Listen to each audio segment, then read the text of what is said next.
Keb.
Maadjong hapon sa tanan.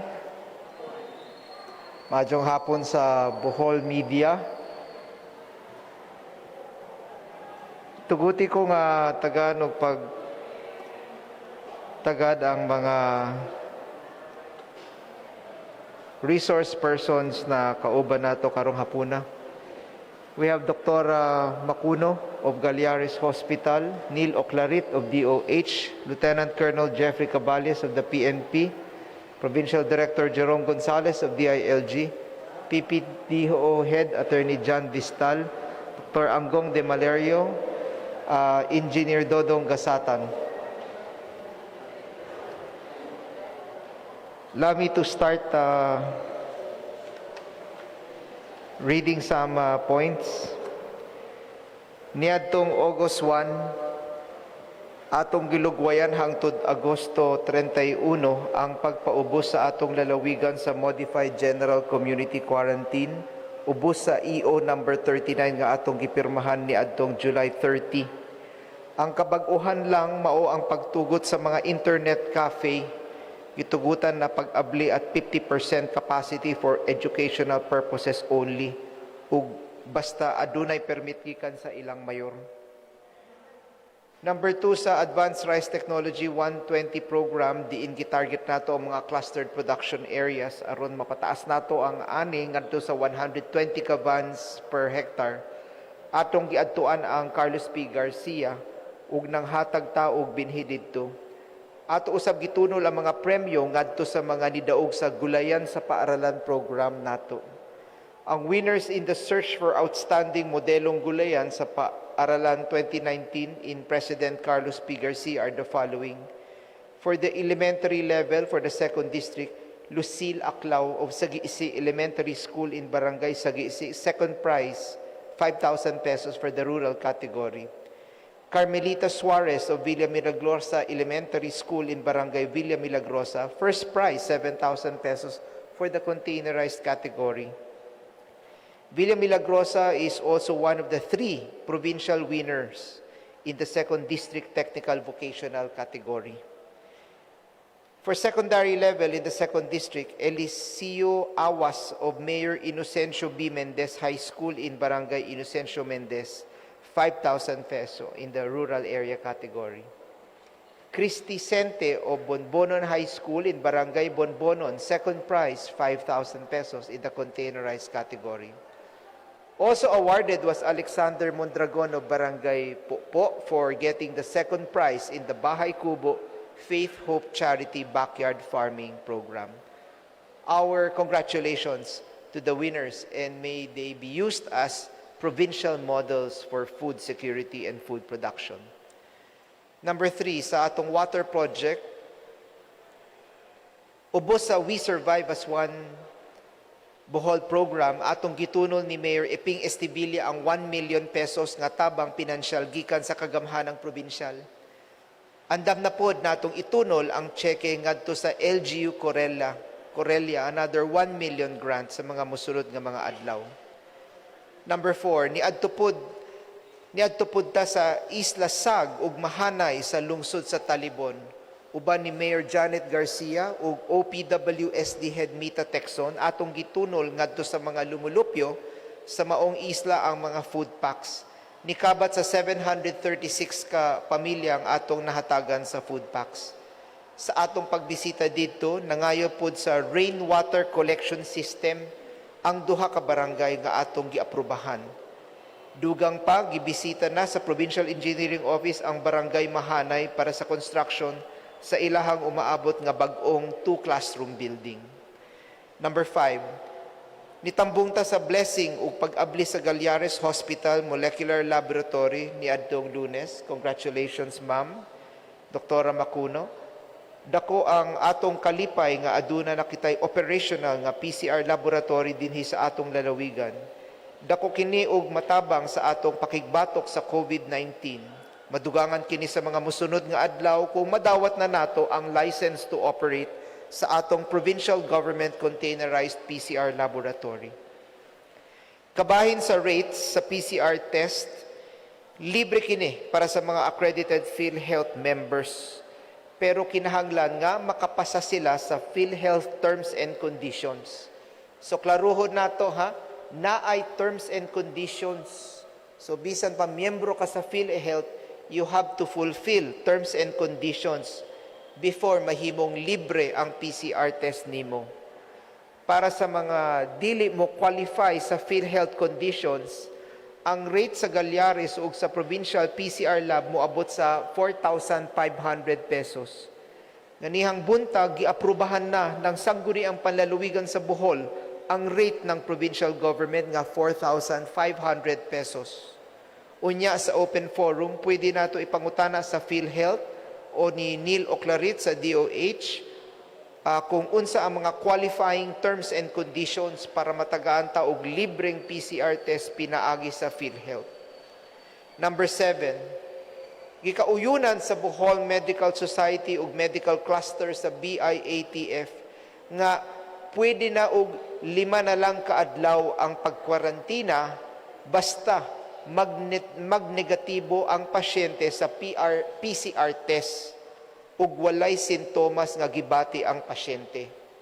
So klaruhon nato, ingon sa Bohol Medical Society ug Medical Cluster sa Bohol IATF, 5 days is sufficient.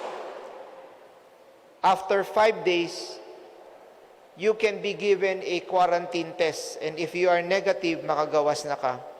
As long as walay simptomas nga gibati ang pasyente. Kung dili sila magpa-PCR test, kinahanglan gihapon nga ipaubos sila sa 14 ka adlaw nga pagkwarantina sa ilang municipal quarantine facility o sa atong provincial quarantine facility. I would like to state for the record that this policy is was not written by the provincial government. We merely followed the Bohol Medical Society and the Medical Cluster sa BIATF. Number 8, kabahin sa COVID-19 count, ang atong lalawigan adunay 24 ka-active cases, 74 ka-recoveries, ug 5 ka kamatayon. 24 active cases, 74 recovered, 5 deaths. However, ang tagaan nato og atensyon para nako ang 8 ka active community transmission cases nga apil sa 24 ka active COVID-19 cases. In that 24 active cases, there are 8 community transmissions. 8 community transmissions nga way mga travel history, dili sila mga LSIs, dili sila mga OFW. Wa nato kahibaw karon kung kinsa ang nakatakod nila o kung asa sila natakdan. Apan sa contact tracing na atong gipatuman, negative gihapon ang resulta sa ilahang mga close contacts. Ipahinumdum ko ninyong tanan nga maghinay-hinay sa inyong mga lakaw. Kung dili importante ang inyong lakwon, magpabili na ra sa inyong mga panimalay ang o kinahanglan ipatuman nato ang physical distancing ug ang pagbaton sa kalimpyo. please wear face masks. Dakong posibilidad na naay mga asymptomatic carriers o mga infected nga mga tao nga naglakaw sa atong komunidad. So please be careful and please follow the minimum health standards. So good ugma, ato nang ipang-apod-apod ang 8 kilos of rice ug ang Bohol Family Contact Tracing Card sa Batch 1 of municipal beneficiaries. These are the following municipalities in Batch 1: Albor, Baclayon, Corelia, Alicia, Antiquera, Batuan, Bilar, Duero, Gindulman ug Sibilia. Ubos sa atong Provincial Assistance Program, sila ang Batch 1 nga matagana ng 8 kilos of rice per family member and the Bohol Family Contact Tracing Card. Sa mga mosunod nga adlaw, atong ischedule ang pagpanghatag sa ubang lungsod. Akong gipirmahan karong adlaw ang Executive Order number 40 adopting the National Protocol for Avian Influenza Protection Program and creating a provincial task force in Bohol. The National AI Protection Program Manual of Procedures was actually signed by the DOH and the Department of Agriculture when I was still Secretary of Agriculture in April of 2005. That was a time when we were still avian influenza free. But even then, I believe that when it comes to protection of human life, we need to be very proactive. And that is why even if we were avian influenza free in 2005, we already signed this protocol with the Department of Health. We need to act fast like we did for the anti-ASF protocols, anti-COVID protocols, and here, in the protection of our avian resources in Bohol. Akong ipahibaw ninyo nga naay 76,216 poultry raisers sa 24 ka mga lungsod sa tibok lalawigan ug nagkantidad ni sa 1.625 billion pesos. Let us protect Bohol poultry not only for the livelihood of our farmers but for the food security of every Bolanon. Number 12, I wish to let you know that our Dasig Cultural Program is on recess after 5 weeks of weekly cultural programs.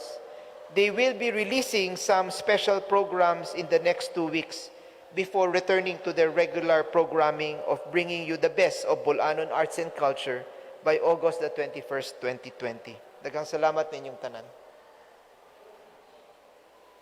Daghang salamat, Gob, atong ablihan ng kahigayunan nga makapangutana atong amigo sa media nimo. Sugdan nato ni Mr. Allen Doidora of DYRD.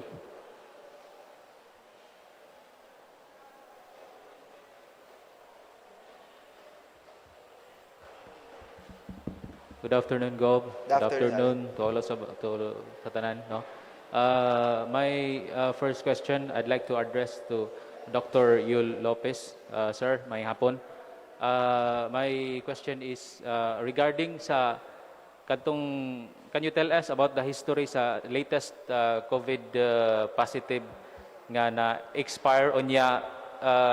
Is there any possible ba, Doc, nga nakuha ni nila ang COVID sa hospital kung asa sila gikan, like what happened sa katong pasyente sa San Miguel nga na-admit pod sa hospital, or I mean na nibisita sa hospital sa Ubay unya nakakuha pod og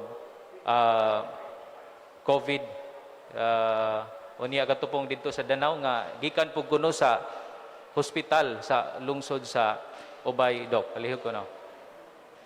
Kining pasyente nga labing ulahi is from Malingin Island, Benonido. Atras na gamay, diha tay kaso pod sa Malingin, Benonido. Katong nanganak bitog Kaluha, taga Purok 7. Kining pasyente karon taga Purok 2, Malingin, Benonido. So, at the outset, murag mas gatanao ko sa Malingin rather than the Talibon Hospital. Kay naay preceding case nga malingin purok 7, unya kini siya malingin purok 2. Gi-admit ni siya sa Talibon kay giubo, gihilantan, developing into a pneumonia. So pag abot sa Talibon, medyo galisod na, gi-intubate gani sa Talibon. Unya, tungod kay sari siya nga intubated, gipadala sa Governor Gallares. But sad to say, in transit, DOA siya, namatay siya on the way. DOA man to doktora, no? Mutya. So, mas medyo kadiyot siya ra kaayo sa Talibon kay gi-intubate lang, unya gi-stabilize before transporting. So, mas mutanaw ko ani sa Malingin Allen, gani ang entero barangay, entero isla gi-lockdown naman ron ni Mayor kay initially iyang gi-lockdown purok 7 because of that community transmission case. But karon lain naman dili na siya makaingon ba nga purok 7 kay purok 2 naman ning namatay. So we are focusing on Malingin. By the way, I would like to share the information that kapadata og mga medtechs na to sa province dito, nakaswab sila og 23 ka close contacts dito sa PCR. So nagpaabot pa ta sa resulta na murag Cebu nila napada ang samples. So yun na ang storya niya.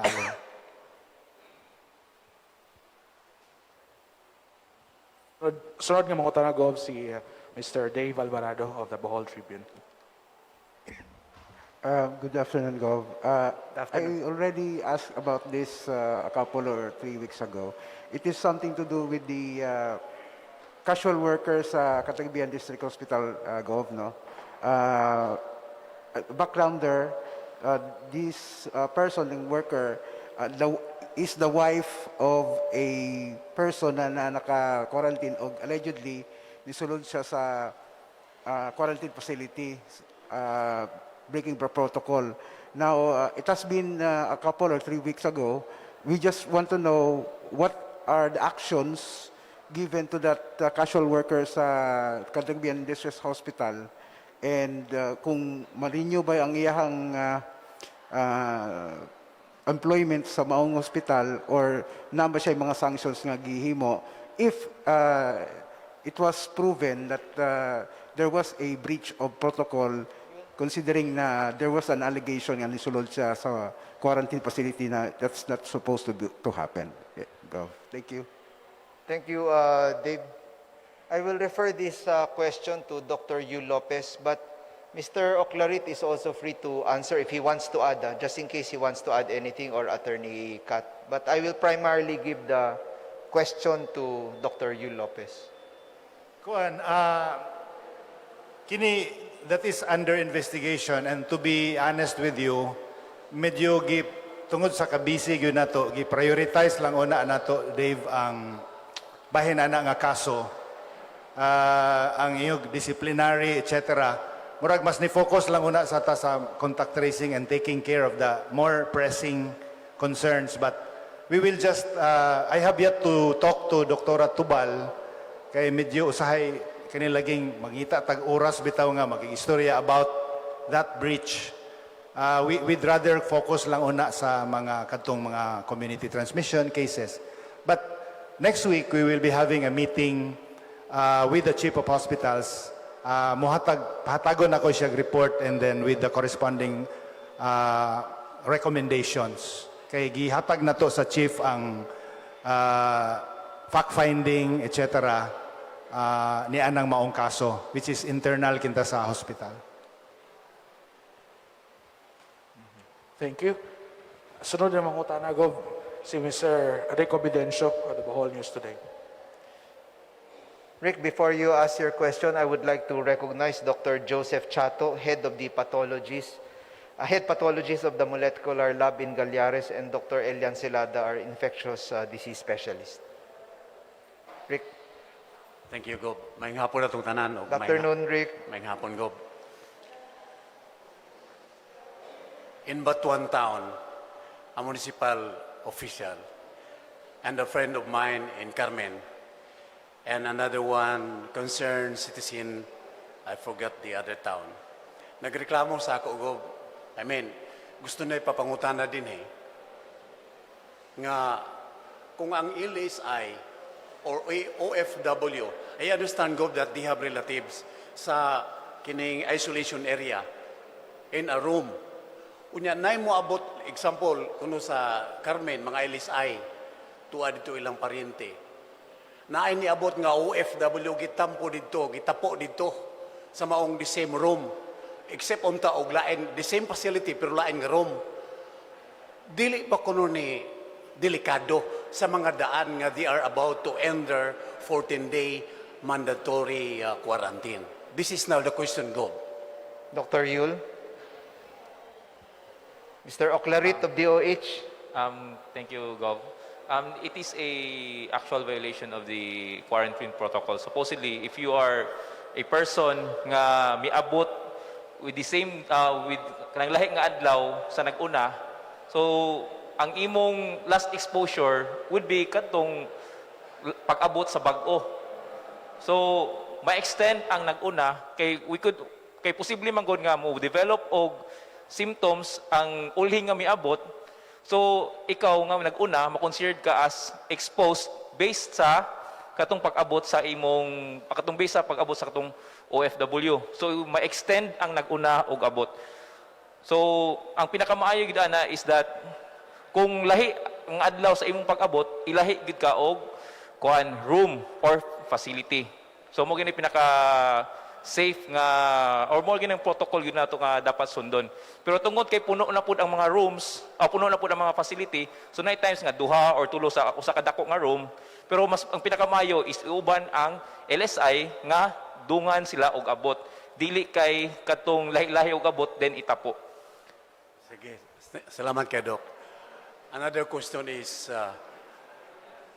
there was this buntis, Gob, one of the 6 positive patients in Trinidad released without the result PCR nga negative sila gi-released after 25 days.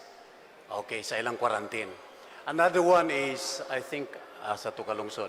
Buntis gihapon, Gob, and then naakini karon sa isla sa katungingon ni Yol, Malingin.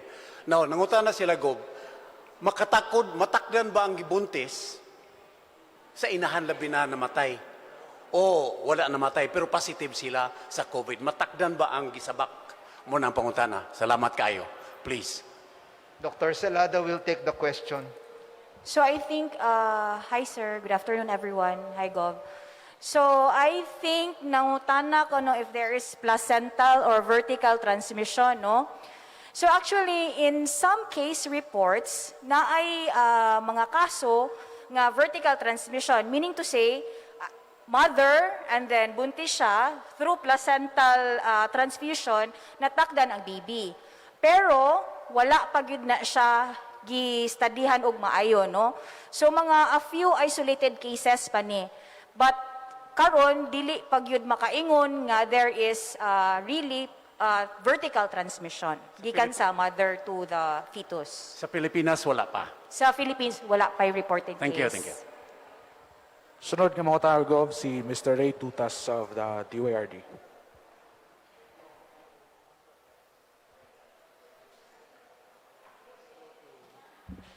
Thank you.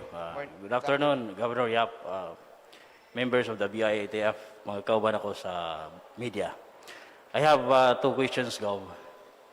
First, may we know what's not the update of the PCR containerized lab kanus ani mag-operate and doon na bay license to operate and sa mga doctors mingon ang mga medical expert nga undangon na ni gamit ni mga rapid test kay sayang lang gasto pa gyud dili ma-detect ang SARS-CoV-2. Any comment, sir? Thank you. Thank you. Attorney Kat, can you give the media the status report of when the PCR lab is going to operate? And then maybe can we have Dr. Salada answer the second question on the rapid test? Thank you very much. Thank you, sir. Good afternoon sa tanan, no? Kabahin sa atong containerized laboratory, we have already submitted all the requirements 2 days ago sa DOH. They are now reviewing the requirements nato. If we will also use as reference ang progress sa Galyares, og ilaha ng na-approve na nila tanan, magpadala sila og kanang swab samples pod diri sa ato ang province inig humaa sa ato ang containerized lab for proficiency testing. Ang result ana murag less than 24 hours ug mapadala na didto ang processing. Usually they will give us about mga 24 hours pod to proceed with the ihatag pod ang ilahang license to operate. So katong sa Galyares last week, nag-submit sila sa ilahang result Saturday, Sunday na nakadawat na sila sa ilang license to operate. So, kita, nagpahuwat na lang po ta og word nga complied na tatanan sa ato ang kay license naman nato ang mga doctors and medtechs. We also have the same head pathologist sa ato ang containerized laboratory in the person of Dr. Anton Chato, the same gihapon. And then congratulations si IDOC for getting 100% sa Galyares sa ilahang proficiency testing. So puhon ang province pod the same. But anyway, mo na lang ng atong gipahuwat ang word na when we can proceed with our proficiency testing. And then thereafter, siguro we'll just count 1 or 2 more days, we'll get our license to operate. So by next week, hopefully, we will get all those things done. Thank you.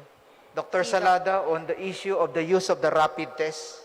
Okay, so now that we have the PCR, no, dili kay ingon nga naa available ang PCR, we will do away with the antibody test because one test cannot replace the other, but they can complement each other, no? Of course, you will have to look at the timeline, no, from the date of exposure or from the day of symptom onset.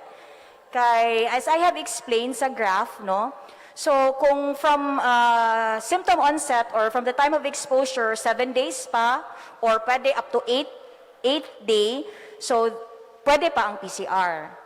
But kung mula pas na nga timeline, mutaas na ang false negativity sa PCR. So that is why beyond 9 days, I would recommend getting the antibody test. Not the PCR anymore. Kay tendency is that it's no longer cost-effective kay taas na imong false negativity. Meaning to say, dili na accurate ang interpretation sa imong result. Kay pwede, during that time, negative na ang PCR test. So, I would rather get the antibody test after the 9th day.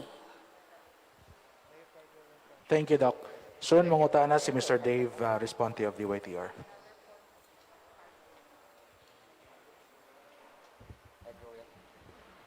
Maayong hapon, sir.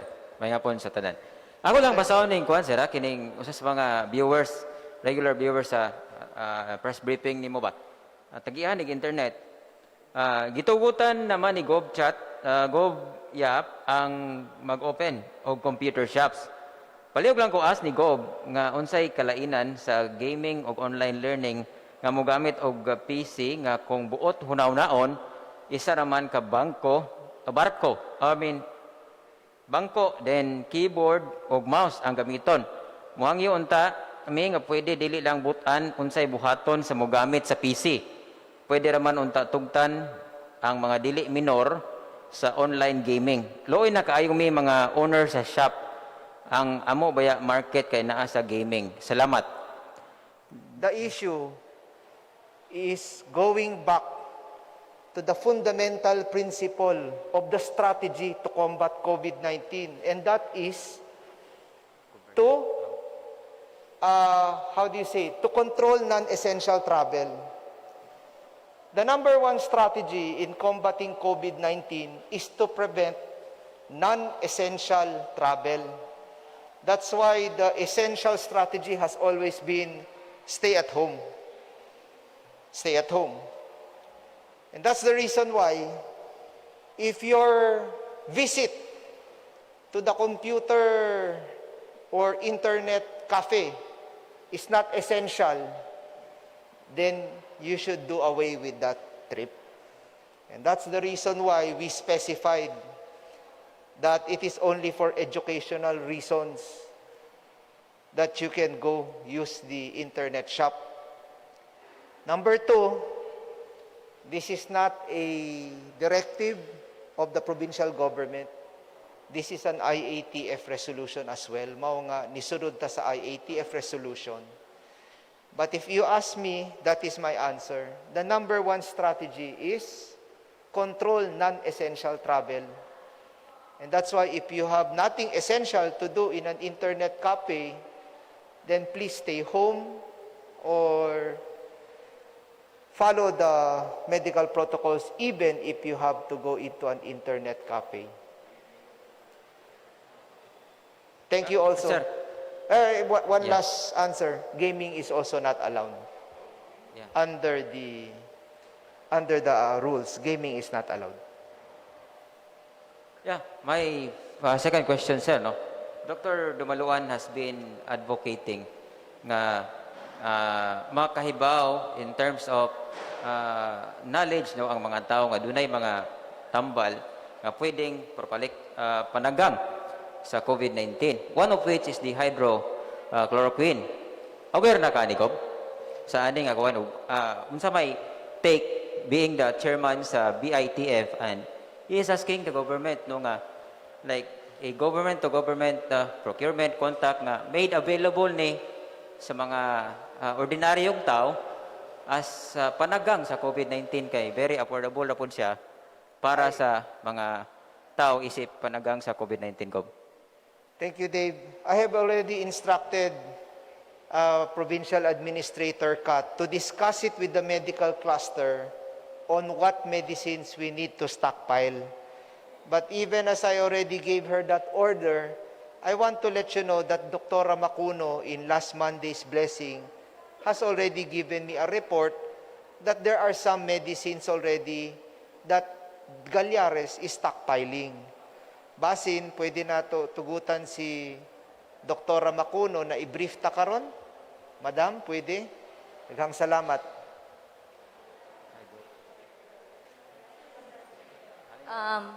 Good afternoon, Yes. Gob and everyone. Yes, ma'am.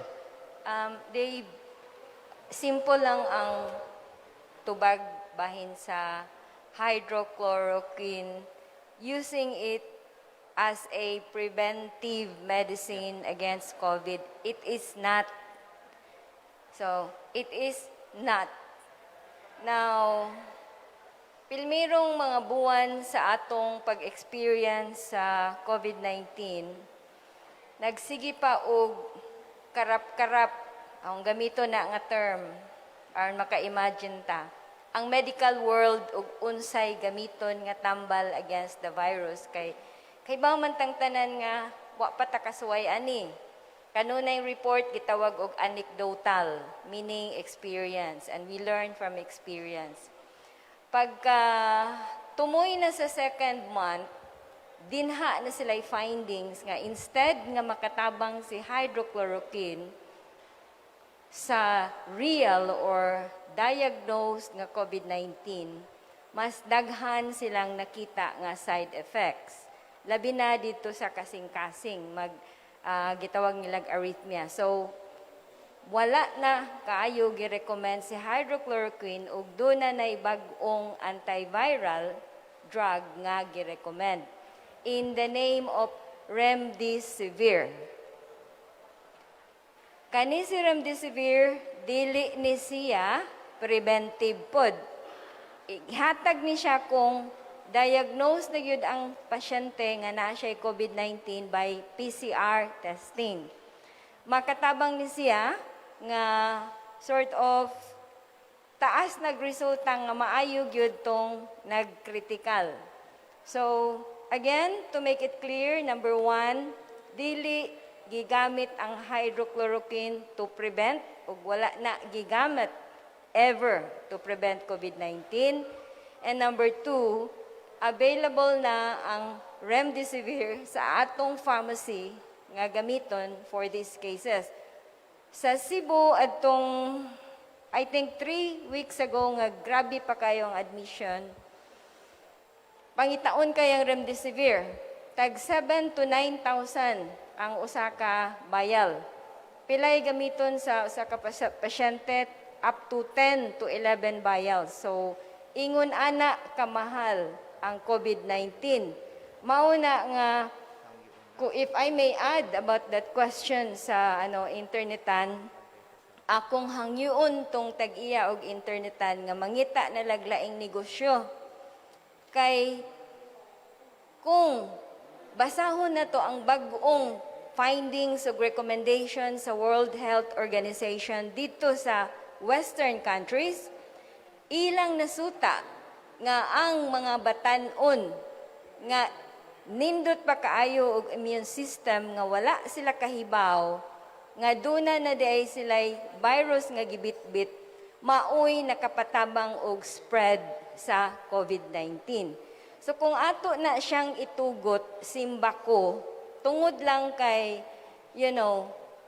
gusto tang mag-open sa atong business, we have to remind everybody nga daghan kayong nagsakripisyo para sa daghang katawhan. Manila, wala na. Ning reklamo na ang mga doctors. Maayo gani diri sa ato sa Bohol, buutan pa mga doctors kay sige man mig-istorya, sige man tag-istorya. Pero I will also like to point out nga dito sa northern part, ang atong silingan nga mga hospitals dito, bisitahunon pa na namo po next week, maong mag-meeting ni Doc Yul. Kay nakanotice ta nga tuwa dito, nagsigi og gawas ang mga kaso nga bisag tinagsa pa na, pero kung di na natupugngan, mahimo niya ng tinagurha, mahimo niyang kaupat, mahimo niyang kawalo, di na takakaya. So, really, we have to remember nga we have to be responsible about these things. So, manay taas nga istorya bahin sa hydrochloroquine. Salamat.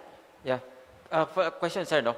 With the opening sa Galyaris Molecular Lab and the opening of the containerized laboratory pod Bohol sa sa provincial government,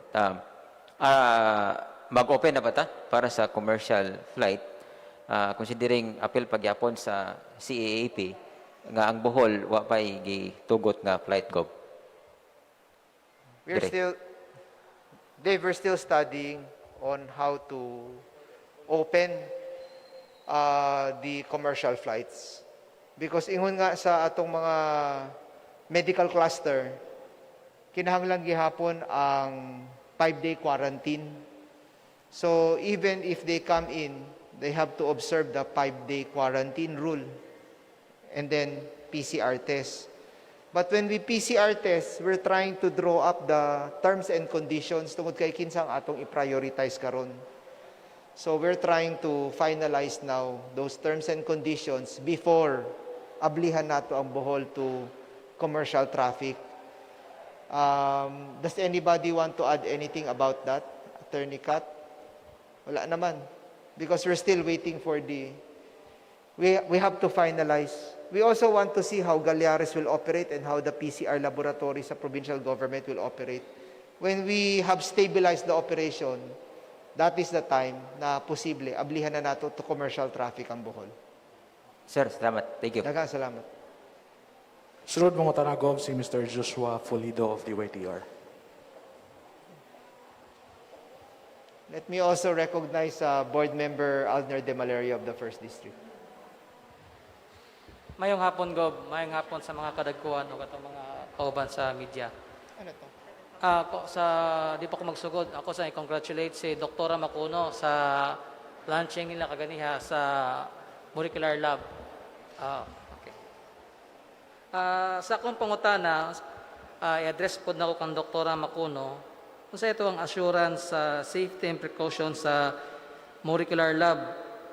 Kung doon naman gani mag-positive nga pasyente, katong lang mga swab sample, asa man i-dispose. Kunya, doon ay mga ngiyong-ngihong nga posible bang maapektuhan to mga dool nga mga residente dito sa maong dapit nga makahanggab sa hangin? Orto, doktora. Thank you for, salamat sa pag-bring up ana aron atong maklaro. Bahin sa safety, mauna ang hinungdan nganong it took us almost 5 months to prepare or to finish this kay nagsugod nag-istorya bahin sa PCR or molecular laboratory Pebrero pa unya sige tag nga istorya sa RITM, DOH, balik-balik and dugay tang nakakita og provider sa gitawag og negative pressure or ducting system nga maoy muhigop sa hangin around the laboratory aron ang mga workers nga gatrabaho dito dili sila matakdan. Gi-bring up na ng mga hungihong na anami meeting prior mga 2-3 weeks ago pod with some mga private individuals around Galyares. And we respect that and natural na siya nga i-discuss. And ato na siyang throw nga responsibility pod sa provider. Now, upat ka layers ang pag-ensure nga dili maka-eskapo ang virus. Pilmiro, doon na itong pagdawat na niya, doon ay biosafety cabinet. Sa biosafety cabinet, nana na siya gitawag og HEPA filter. Ang role sa HEPA filter, inig sagap sa hangin around the cabinet, inig open sa specimen, musangit na dito ang virus or particle dito ug iya na tong i-destroy. And then, adto na po sa laing HEPA filter, and then adto na po siya sa PCR cabinet, and then adto na po siya sa HEPA filter within the ducting. Bahin sa pag-discard sa specimen, ikalima, naay autoclave. Familiar tang tanan sa autoclave, di ba? Ang temperature sa autoclave is 185 to 192 degrees centigrade. Adto ibutang ang katong mga UTMs or swabs nga human na tog process. So gi-assure kita nga wala nay gawas nga virus dito sa hangin. Gawas pa ni ana aron gyud nga masiguro atong gihangyo ang provider nga kanang kung moadto mo sa Galyares makita na ninyong murag panghaw dinha. Punan pa gyud na natog 6 meters dito sa ibabaw. In between na doon na pag yun na siya idaghan ng mga layers nga di na gyud kalusot ang particles sa virus tungod kay naaman na siya gidakon pila to gidakon Dr. Chato 0.3 microns unya ang atong filter musagap na niya ana. Now of course dili ko superman nga makakita og dili ko moingon nga absolute nga di na mahitabo. But I can completely assure the public nga tanan nga biosafety gi-observe na to kay kita mismo dili ta gustong mahitabo ni kay nganuman nga magpalumalumata og gama og laboratory nga makatabang unya makadaot. So mo to ako ikasulti. Thank you. Pahabol ang doktora kining within 24 hours mugawas mga resulta sa swab sample. Unsay resulta dong naay do ka kaluha doktora nga namatay tong usa? Positive or negative? Dito pa to sa Cebu ang ilang specimen adto. Ang Yes, swab ang- sample sa duha ka kaluha. Kung nabalik naman ganito, latest negative ra ang mga results nila. Kung nabalik kay wa man minadawat nga positive sa mga kaluha. Kung ako kang sharean og information sa na positive pa na to, kadto tong gihisgutan na to nga taga Malingin nga purok 5 ba to, Doc Yul? Katong karon, purok 2. Mao pa to'y latest na to nga na positive diha. Okay, so negative tong duha ka kaluha. Thank you, Yes, doktora. thank you. Salamat. Sunod mangutana si Mr. Weng Lagura of Primer. Weng? Thank you, Sir Kebs. Good afternoon, Gov. Mga Afternoon, bisita. Weng. Pangan Dr. Yolne, Doc Yol, good afternoon. Mangutana ko, Doc, unsay update sa dengue na to sa Bohol, Doc, kay kinirabang symptoms dengue, basin simbakog musipyat o moingon na pog na COVID ka ba to? Kanya, wapay results PCR. Kanya, second question, Doc, unsa na status sa operation na to sa Bohol Medical Care Institute? Thank you. Okay, una sa dengue, ni-report naman ko ani, ang pinaka-latest nga report is from January 1 to August 1, 2020 data. We had a total of 2,662 cases with 13 deaths, 13. Hinoon, gikumparar nato mao man ni ang estilo sa epidemiology, ikumparar nato ni sa the same period last year.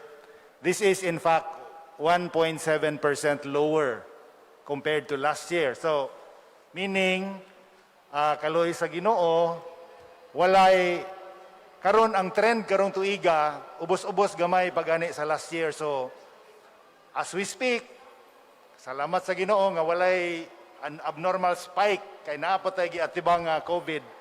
But just the same, atong gisigi gyud og pahimangno sa atong mga barangay kapitan, ilang mga barangay dengue task force nga dili gyud biyaan kadtong di na makinahanglan og di man mahal ang pagpugong sa dengue basta kakugi lang sa matag panimalay nga manglimpyo. Last year pod 44 ang namatay sa dengue. Karon until as of August 7, 13. So pugong lang. But kinahanglan mas manindot paunta gyud ang dagan sa dengue.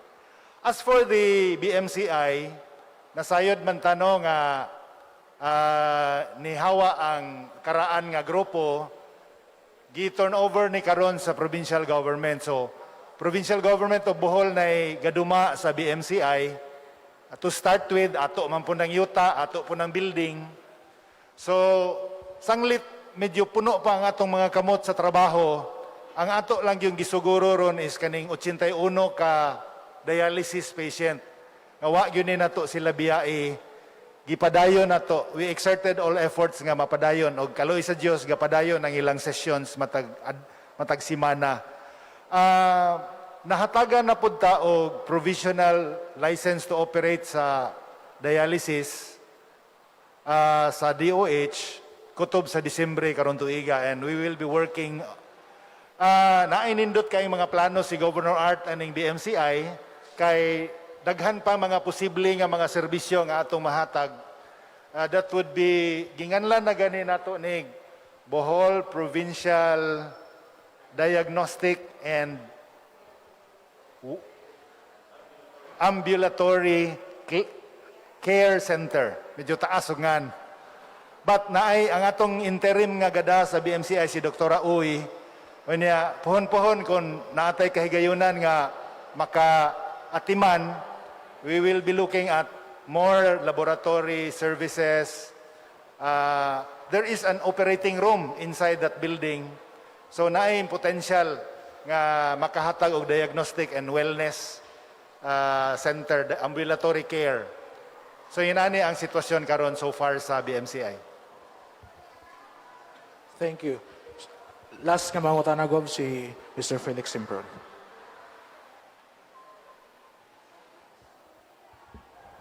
Mayong palisgob o sa Hapon, tanan nga Felix. si Dr. Salada. Mayong palisdok, pinasikad sa mga pamahayag sa WHO nga gipahibaw usab ni Secretary sa DILG, si Secretary Anyo, nga ang usa ka asymptomatic nga dunay virus sa COVID ang iyang lawas, unsilang kaadlaw patay na ang virus sa iyang lawas, kay taas ang iyang resistance, taas ang iyang immune system. Sa ato pa di ay kaning mga asymptomatic, whether atong i-quarantine or dili i-quarantine, whether na ilhan o di mailhan, mga asymptomatic, 11 days ang virus sa ilang lawas patay na. Nga nga mahadlok man ta asymptomatic. Nga naman nguingon man ta nga ang ato ang local contamination tungod sa asymptomatic. Ikaduhang pangutana, Doktora Salada, unsa man katinuod ni nga bisag ang imong virus sa imong lawas, coronavirus 1 to 4 lang, ordinary nga sipon, ubo gilanat. Unya kuno og inig PCR na kuno ang resulta positive kuno. Unsa man katinuod ni? Hi, sir. Good afternoon. So that's a very interesting question, no? So first question, you are actually correct, no? Even CDC would say that, or even most studies would confirm that from the day of infection, if it's asymptomatic or mild, after the 11th day of infection, maghinahinay na ugnaw ang viral load, meaning to say they are no longer infectious during that time. But, dili ta makakumpiyansa because 15% of transmission of COVID-19 are from asymptomatic patients. Even though wala sila'y symptoms, they can still makatakod sila sa ubang individuals. So, mo na siya nga we still need to quarantine these patients, no? Isolate, test, and then kung negative, go. So, mo na siya. So, dili ingon kay asymptomatic sila nga dili na sila makatakod, no? Even though ang ilang chances of transmitting to other individuals is lesser compared sa mga nag-manifest og simptomas. So, number 2 is katong imong question nga mo PCR positive siya even if naa siya infection nga coronavirus nga dili COVID-19. So kana siya, dili na siya pwede, no? Because the PCR is very specific. Meaning to say, ang iyang gidetect nga genetic component is very specific to the COVID-19. So, dili siya parehas sa antibody test nga, say for example, nagka-coronavirus ka other than COVID, pwede ka mo positive with the antibody test. Kay mubo ng iyang specificity compared to the PCR. Pero si PCR, kung mo positive ka, that's specific for COVID-19. Ikaduhang pangutana, Gob, no? Parang ninyong duhanin ni Doktora Macuno. Dok, atong Merkules, timing sa programa na ko sa DYRD, mga alas 7:30, alas 2 gabi ito, dihay buntis nga gihatod sa ambulansya gikan sa Munisipios Bilar. Pag-abot sa Galyares, gibalibaran. Dito, dangop, dito gawa sa DYRD, naglingkod, miagas ng tubig. Muto na timing man sa programa na ako lang gipanawagan sa radyo, gitawagan ng kaligato, nakadungog ba kanto. Munang pagkahuman, ilang gitawagan nga padtuo na, pero wa nila dawata. Ang pangutana ato, di ba niingon naman kadok nga in emergency cases, dawato na, apil na ng mga anak. Nga naman mo ito dawata? Sir, kadaot ani kay mga sayop sa uban ako joy sa daan. Ay, ikaw mahipi. Sa ilo ako, actually, nguna ni ang tinod ni istorya, okay? Gidato siya, gikan sa Bilar, sa midwife. Karga nila sa ilang truck. Gi-drop dito sa gate sa Galyaras. Una, wa sila nagpahibaw bahin ana. Aron ato unta siya dayong atimanon. Ningsud sila atong gi-istoryahan. Gipangitaag paagi nga i-refer siya sa laing mga hospital kay dili man actually siya emergency, sir. It was a level 2 case, repeat CS. Ingon ani pa gyud ang istorya, aron kahibaw ka. Ikaduha nga pregnancy sa mother, CS siya sa first, nakakita siya ikaduhang partner, wa sila mag-andam na pod. So, wa na pod sila kapadungan. Again, nahimo na pod na kung sa. Nga kita siya og lain nga partner and then mga nakay siya di siya ready and maotong nayagaw na gyud ang istorya kay ganahan man gyud ning tawo nga mupunit tayog istorya but even before ning adto sa DYRD or unsa pa na giatiman na siya sa atong tent ang tawag na ko ana, sir. And so si Sir Peter ning tawag po siya nako. But pag tawag na ko sa hospital, ila na ding giatiman. Now, all's well that ends well. Gidawat na to gi-cesarean section, atong gitagaag PhilHealth, gi-activate, kaya wa man ma-active ang yang PhilHealth. Batibakag unsay nakanindot sa istorya, sir? Wa gyud ko mohunong og pangutana sa akong kaugalingon, unsa pa magyoy ang laing buhaton. So duha ka butang. Number 1, we need to continue to improve our referral system. Tungod kay kung si Bilar adto ning tarong pagtawag na to, di ito mahitabo ngayon adto. Kay tiaw bay gibilin ra siya dito sa daplin sa karsada. Number 2, akong gimiting ang akong OB department. Pagkaugma dayon, ningingon ko ni Dr. Cabaron, excuse me, Dr. Cabaron, siya ang head.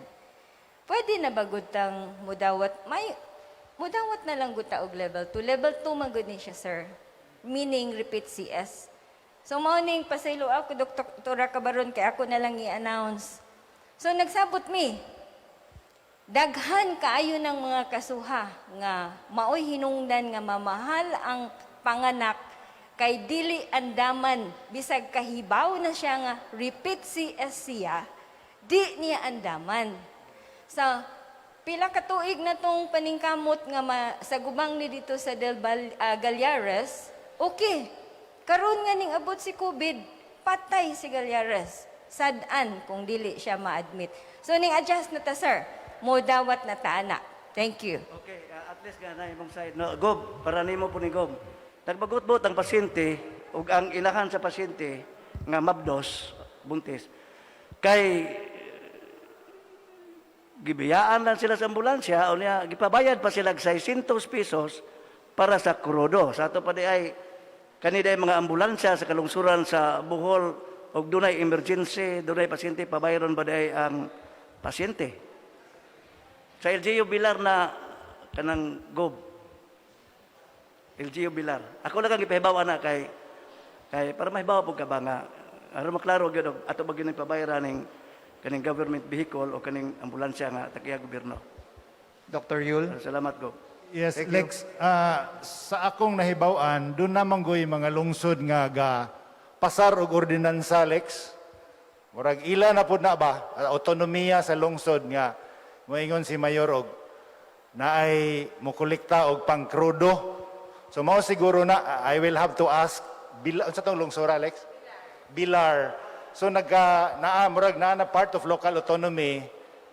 Ila pong maintenance kuno palito krudo 600. Tingalig maunay sitwasyon, Lex. So ato lang nang himuan po dog pang investigasyon. Thank you. Gob, imuha nga pang hinapos nga mensahe para sa katawhang Bulanon.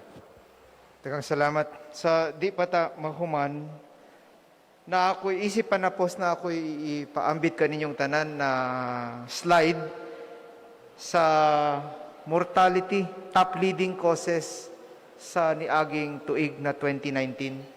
Sa karong panahon na kitang tanan, nag-uulta, nahadlok ta tungod kay naatay pipila ka active cases, 20 plus active cases sa COVID,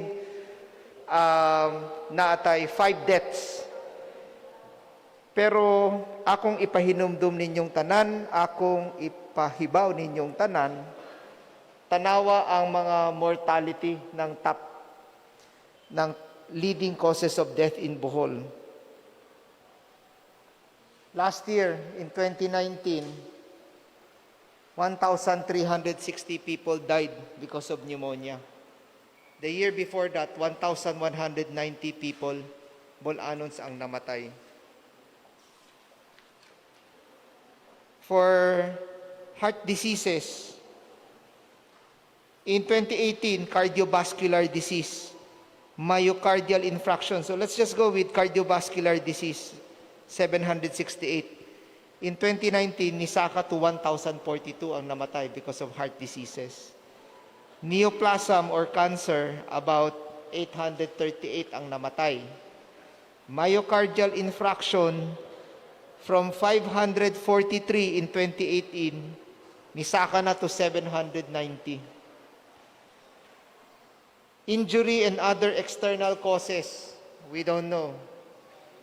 You fell on the side of the road, you were in a riding accident, that's about 690 cases.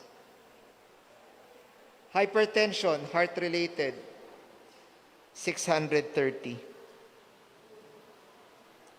Cerebrovascular disease, 604. Can I ask Dr. Yul to define for me, I'm not a doctor, cerebrovascular. Cerebro is the brain. Vascular, muscular. No, blood vessel.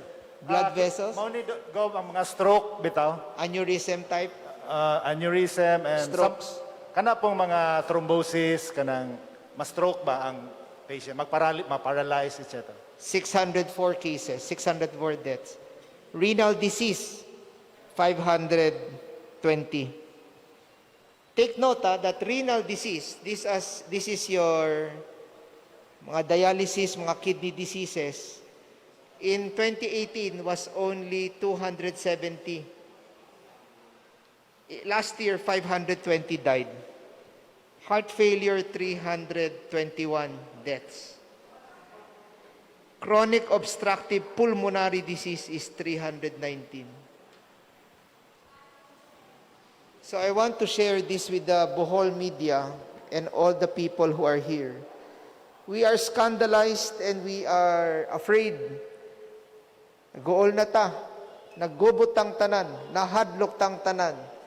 Of course, taas-taas ang atong respeto sa COVID-19 because of its infectious capability and the rate of fatalities. But when you really look at it, the national statistic on COVID-19 is 90% mild. 90% mild. Ang severe, less than 1%. Ang acute respiratory diseases na mild from COVID-19 is also less than 1%. Dr. Macuno, how many percent ang deaths nationally? Pila ka percent? Nationally, tungod kay ingon nimo na ako is 90% is mild. Less than 1% ang severe, less than 1% ang mild acute. The death rate in the Philippines is what? 4%? Even less than 4%? Look at how many people are dying from all of these diseases. Heart disease can be prevented by diet. Myocardial infarction, which is a heart attack, can be cured by diet. Hypertension can be cured by diet. Renal disease can be cured by diet. Healthy living, healthy eating. So I just want to bring this out because this coming year, as the provincial government gives focus to anti-COVID, food security, and water projects, we are going to be looking at this list. And we are going to target this list, especially sa issue ng healthy living through healthy eating. But let me end by just saying that taliwata karon sa panahon nga nasa ting-uwan na ta, mao nga ang atong mga pahimangno sa atong mga kaigsuonan, ang atong mga pahinumdum nila. Bantayan nato ang atong health. Hinay-hinay rata sa atong mga lakaw. Please take care of your health because we are in the middle of the rainy season and this is the time when all infectious diseases and immunodeficiencies start to come out, and especially when we have cases, 8 active cases of community transmission, and we have not yet zeroed in on the source. Kinahanglan kitang tanan, maghinay-hinay ta, respetuhon nato ang mga mando, ang atong mga medical protocols. Do not belittle, do not be ignorant, di na magludya sa COVID-19. Ipatuman nato ang mga medical protocols.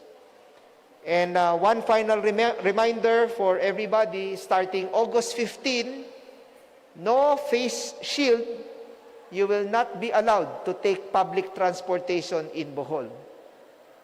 Because ingon nila sa national, with the face shield, with the face mask, and physical distancing of 1 meter, that is 99% protection from COVID-19. So, hangyoon ko mong tanan, aw hagon ko kamong tanan, ipatuman nato ang pagsunod sa mga medical protocols. Daghang salamat ninyong tanan.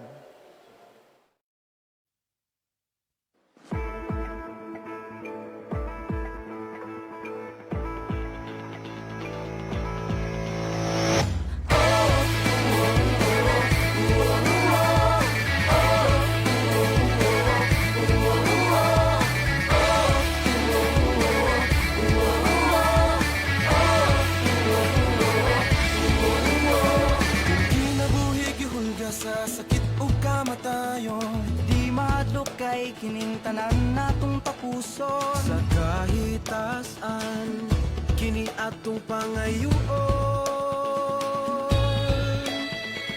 nagpanaganas pagalagad sa masakiton. Kung kakapoy mo tinkaw sa di pagbuhat sa inyo, may kaluwasan ng pagtabang sa mga nanginahanglan. Kung maundang ang suroy-suroy sa halapag nga kalibutan,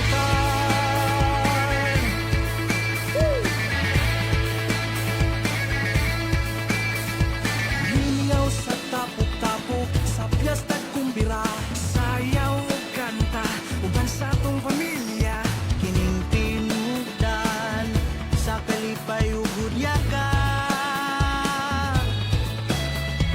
Katawan o taderno mibatig tumang kalisod, ang pagsinagtanay ang yawe sa atong pagsunod ning bagong panahon, mabuhi taig suon.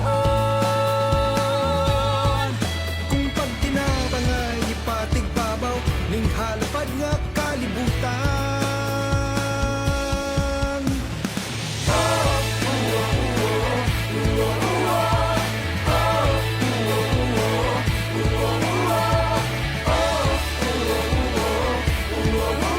Pag tinabangay ang yawe sa tamis nga